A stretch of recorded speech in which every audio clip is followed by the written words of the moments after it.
ನಮಸ್ಕಾರ ವೀಕ್ಷಕರೇ, ಧ್ವನಿ ಸಂಜೆ ವಾಹಿನಿಗೆ ಸ್ವಾಗತ. ಬೈಲಹೊಂಗಲ ತಾಲೂಕಿನ ಹಾರುಗೊಪ್ಪ ಗ್ರಾಮದಲ್ಲಿ ಅತಿ ವಿಜೃಂಭಣೆಯಿಂದ ಹನುಮಾನ ಜಯಂತಿ. ಗ್ರಾಮದ ಜೈ ಶ್ರೀ ಹನುಮಾನ ಯುವಕ ಮಂಡಳಿ ಹಾಗೂ ಗ್ರಾಮದ ಸಮಸ್ತ ಗುರುಹಿರಿಯರ ವತಿಯಿಂದ ಹನುಮಾನ ಜಯಂತಿಯನ್ನು ಆಚರಣೆ ಹಮ್ಮಿಕೊಳ್ಳಲಾಗಿತ್ತು.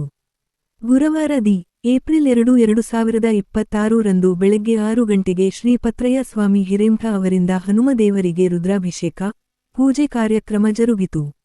ಹನುಮಾನ ಜಯಂತಿ ಪ್ರಯುಕ್ತ ಶ್ರೀ ಮಲ್ಲಿಕಾರ್ಜುನ ಭಜನಾ ಮಂಡಳಿ ವತಿಯಿಂದ ಹನುಮಾನ ದೇವಸ್ಥಾನದಲ್ಲಿ ಇಡೀ ರಾತ್ರಿ ಭಜನಾ ಕಾರ್ಯಕ್ರಮ ಜರುಗಿತು. ಇಡೀ ದಿನ ದೇವಸ್ಥಾನದಲ್ಲಿ ಶ್ರೀ ಜೈ ಶ್ರೀ ಹನುಮಾನ ಮೂರ್ತಿಗೆ ವಿಶೇಷ ಪೂಜೆ, ಮಹಾ ಅಭಿಷೇಕ, ಉತ್ಸವ, ಕುಂಭಮೇಳ, ಪಲ್ಲಕ್ಕಿ ಉತ್ಸವ ಸೇರಿದಂತೆ ವಿವಿಧ ಧಾರ್ಮಿಕ ಕಾರ್ಯಕ್ರಮ ನಡೆಯಿತು. ಊರಿನ ಪ್ರಮುಖ ಬೀದಿಗಳಲ್ಲಿ ಶ್ರೀ ಹನುಮಾನ ಪಲ್ಲಕ್ಕಿ ಉತ್ಸವ ಜರುಗಿತು. ಪಲ್ಲಕ್ಕಿ ಉತ್ಸವ ಮುಂದೆ ಬೀರೇಶ್ವರ ಡೊಳ್ಳಿನ ಮಜಲು ಹಾಗೂ ಶ್ರೀ ಮಲ್ಲಿಕಾರ್ಜುನ ಭಜನಾ ಮಂಡಳಿ ಜೈ ಹನುಮಾನ ಜೈ ಶ್ರೀರಾಮ ಅನ್ನುತ್ತಾ ಭಕ್ತರು ಪಲ್ಲಕ್ಕಿ ಉತ್ಸವ ಮುಂದೆ ಕರೆದೊಯ್ದರು.